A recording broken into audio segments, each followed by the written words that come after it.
You know, sometimes a book just slaps.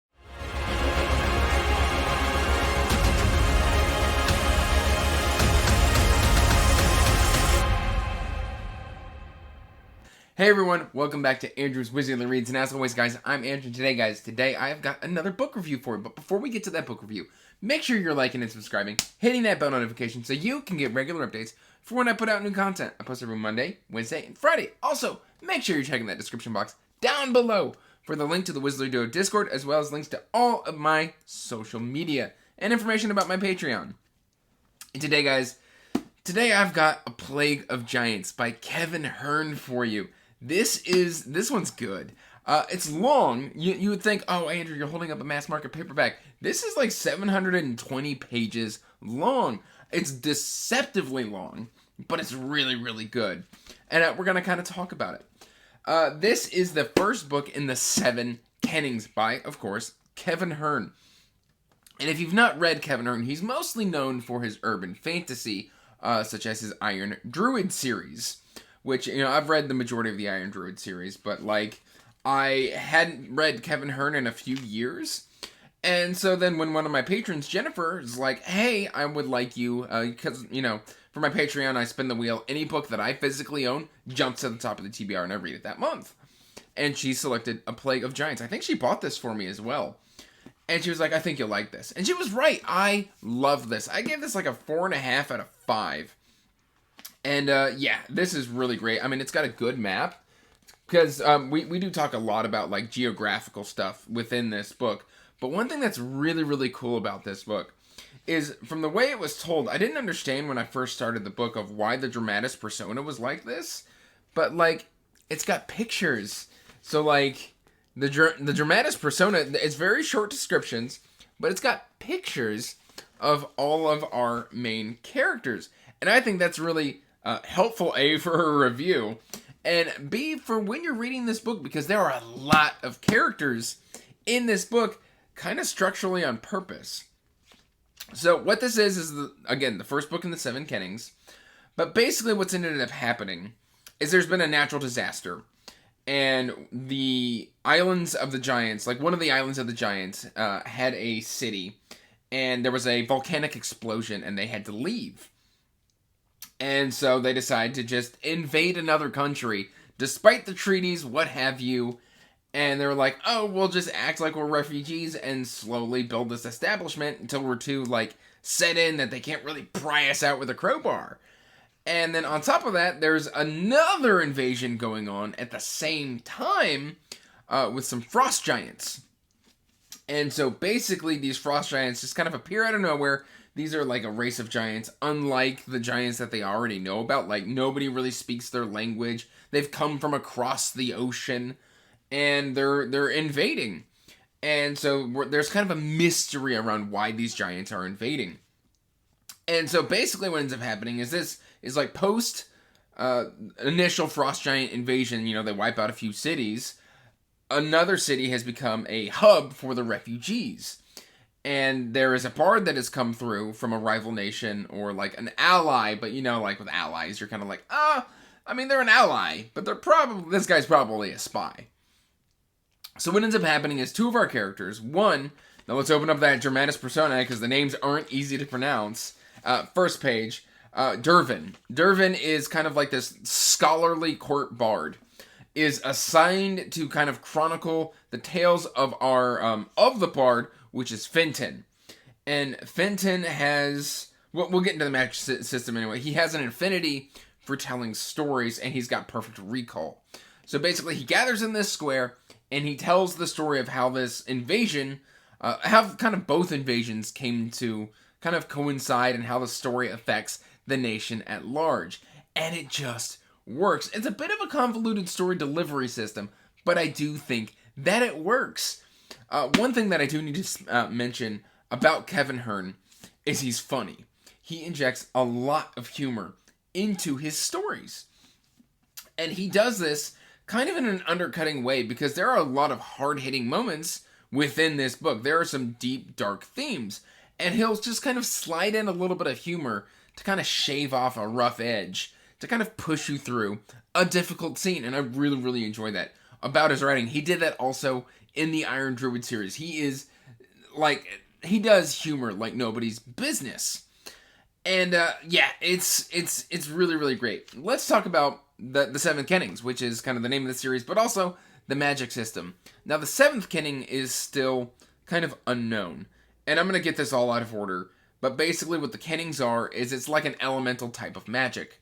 I do know the first Kenning is fire, so these are usually used, each nation has its own Kenning, and basically what ends up happening is in order to get a Kenning, you have to risk your life.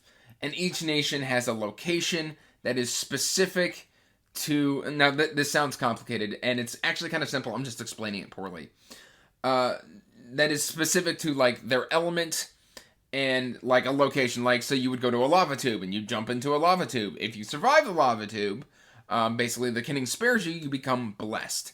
I forget which one it is. I think it's the second Kenning?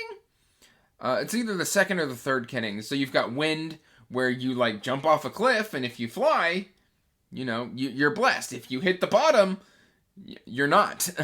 Bryn's Lung, where the majority of the story takes place, at least in the current timeline.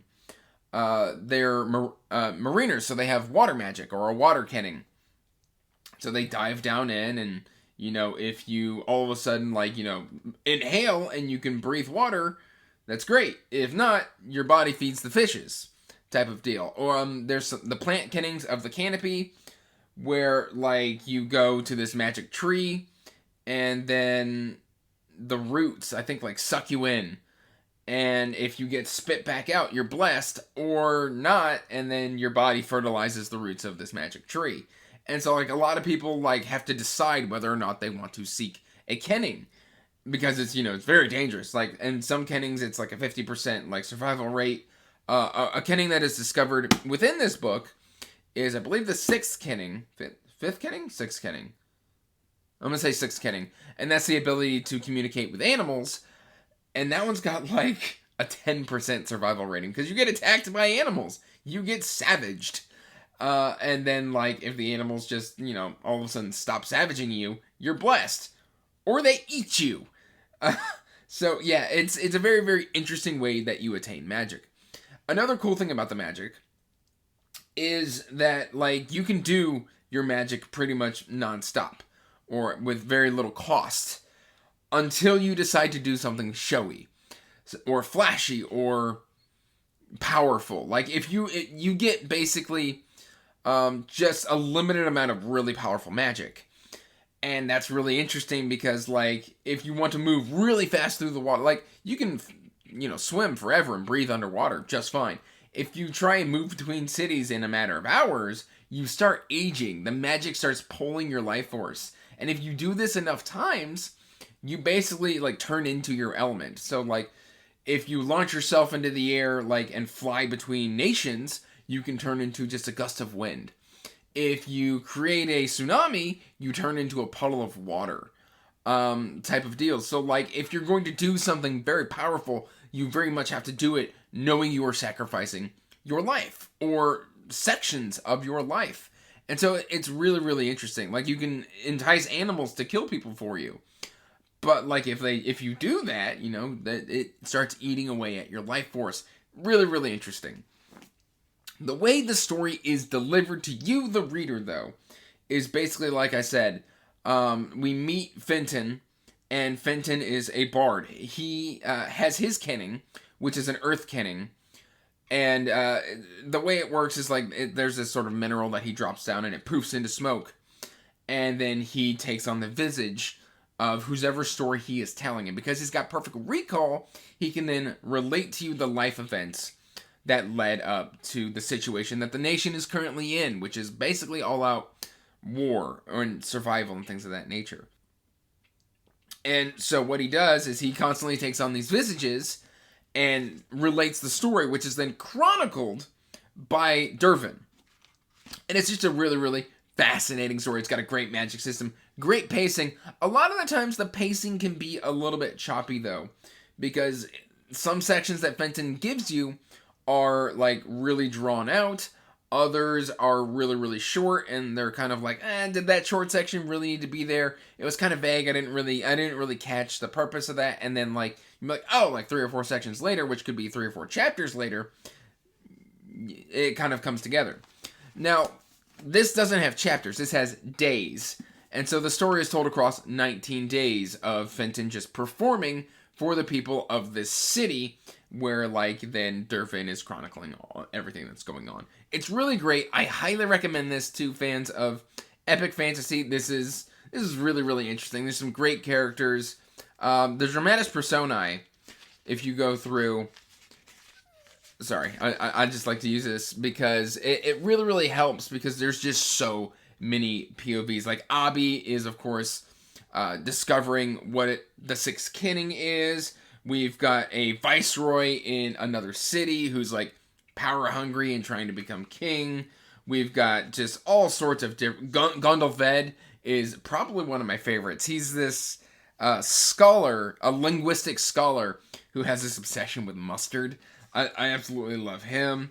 Kulan Daroft is a very, very interesting title mariner. There's such a large cast of characters that it's kind of hard to dig in and get into the meat of it. What I can say is that I absolutely love this. The trilogy is not complete. I think the third book has been pushed back a couple times due to like just world events, but I think it should be coming out in August of 2022.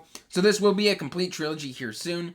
I am planning on picking up A Blight of Black Wings, I think in June. June would be a good time to kind of read that and then have it still fresh in my mind for the August release of Book 3. I really enjoyed this. I'm really glad to be back into reading Kevin Hearne. This book really reminded me that he is one of my favorite authors. That said, guys, that's really all I've got for you. So, till next time, peace out. Stay magical. Bye. And as always, I want to give a huge thank you to my patrons.